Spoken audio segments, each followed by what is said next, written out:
कृषि भूमि से बेदखली रोकने व नियमितीकरण के मुद्दे पर हिमाचल किसान सभा व हिमाचल सेब उत्पादक संघ का राज्य स्तरीय अधिवेशन आज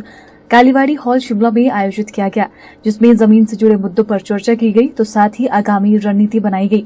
किसान सभा के प्रदेश अध्यक्ष कुलदीप सिंह तंवर ने कहा कि भूमि से संबंधित किसी भी विवाद का निपटारा हिमाचल प्रदेश भू राजस्व अधिनियम 1954 के आधार पर किया जाना चाहिए, लेकिन वन विभाग किसानों को जमीन से बेदखल करने के लिए हिमाचल प्रदेश लोक परिसर अधिनियम 1971 का सहारा ले रहा है, जो कि कानून की दृष्टि से सही नहीं है। आज 30 दिसंबर 2024 को हिमाचल किसान सभा और राज्य सेब उत्पादक संघ के द्वारा और इसमें अन्य कई जन संगठन है मिल करके एक दिवसीय राज्य स्तरीय अधिवेशन कालीबाड़ी हॉल शिमला में किया जा रहा है। ये अधिवेशन मुख्य रूप से हिमाचल प्रदेश में जो जमीन से जुड़े हुए मुद्दे हैं और उसमें भी विशेष रूप से जो बेदखली का मुद्दा है और जो अन्य जिलों के अंदर अलग अलग तरीके से हर जिला के अंदर की जो समस्या है उन मुद्दों के ऊपर आज बातचीत होगी और इस आधार पर आने वाले समय के लिए एक रूपरेखा बनेगी। हिमाचल प्रदेश जहां पर इस समय लगभग 75 लाख के करीब की जनसंख्या है, 15 लाख से ज्यादा यहाँ परिवार है, इसमें लगभग 14 लाख परिवार जो ग्रामीण क्षेत्र के अंदर रहते हैं, उसमें लघु और सीमांत किसान लगभग 88% है। उनके पास जो औसत जोत है वो 1 एकड़ से भी कम है। कुल हिमाचल में केवल 5 लाख हेक्टेयर जमीन है जिसके ऊपर आज खेती हो सकती है। तो जिन किसानों के पास कुछ भी जमीन जो उनके कब्जे के अंदर कोई भी जमीन है उसको एक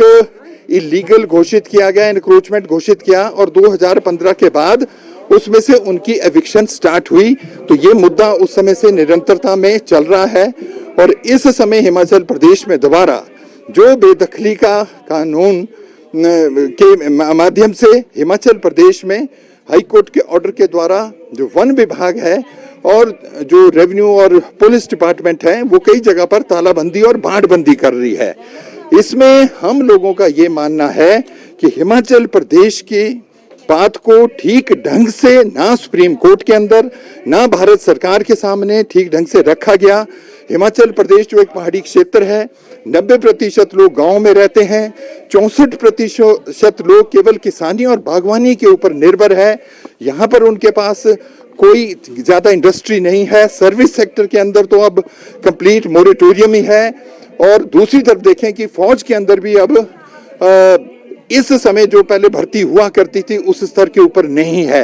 तो यहाँ पर लोगों को जीवन यापन के लिए जो छोटी मोटी जमीन थी जिसका उन्हें एडवांटेज था, क्लाइमेटिक एडवांटेज था, जहाँ वो सब्जियां पैदा करते थे, अनाज पैदा करते थे और बाद में बागवानी करते थे,